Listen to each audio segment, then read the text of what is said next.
Hello friend, good morning. কেমন আছো তোমরা সবাই? আশা করছি সবাই খুব ভালো আছো। তো আজকে দেখো সানডে স্পেশাল মাটনটা কে রান্না করছে। আজকে রাঁধুনিটা অন্য কেউ। এই যে রান্না করছে ঠিকই, কিন্তু সব কিছু আমি রেডি করে দিয়েছি। ও শুধু এখন মাখাচ্ছে, এখানে ম্যারিনেটটা করবে। আর ম্যারিনেট করে কিছুক্ষণ ঢাকা দিয়ে রাখবে, সেইভাবে আজকে রান্নাটা করবো। অন্যদিন তো আমি অত ম্যারিনেট করে রাখি না, ডাইরেক্ট রান্নাটা করি। তো আজকে টাইম আছে হাতে, ওই জন্য দেখো ম্যারিনেট করে এটা ঢাকা দিয়ে রাখবো কিছুক্ষণ। ওই করেছে, আমি এখন এটা ঢাকা দিয়ে রাখবো আধা ঘন্টার মতো। আর এদিকে এটা ঢাকা দেওয়া থাক, আধা ঘন্টা হতে হতে দেখো এদিকে কী কাজ চলছে। এদিকে এখানে গর্ত খোঁড়াখুড়ি হচ্ছে, কারণ এই যে কলের যে পাইপটা, সেই পাইপটা নষ্ট হয়ে গেছে। তো ওই পাইপটা পাল্টে অন্য একটা পাইপ দেবে, সেই জন্য। আর এদিকে দেখো মাটন রান্না তো হয়েই গেছে প্রায়, এখনও হয়নি, কষাবে। কিন্তু কি হয়েছে দেখো, আলু বেশি সেদ্ধ হয়ে যাচ্ছে, জন্য আলুগুলো তুলে রাখছে। আমি প্রথমেই বলেছিলাম যে আলুটা একটু পরে দিও, তো না, একসাথে দিয়ে দিই।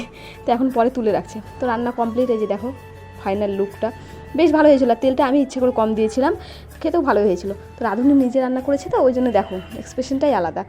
তো রান্না কমপ্লিট, খাওয়া দাওয়া কমপ্লিট। আর এদিকে আমাদের কলের কাজও হয়ে গেছে। এখন মাটিটা দিয়ে জায়গাটা ভরে দিচ্ছে পুরোটাই। তো চলো টাটা। ভিডিওটি ভালো লাগলে অবশ্যই একটা লাইক কমেন্ট করো।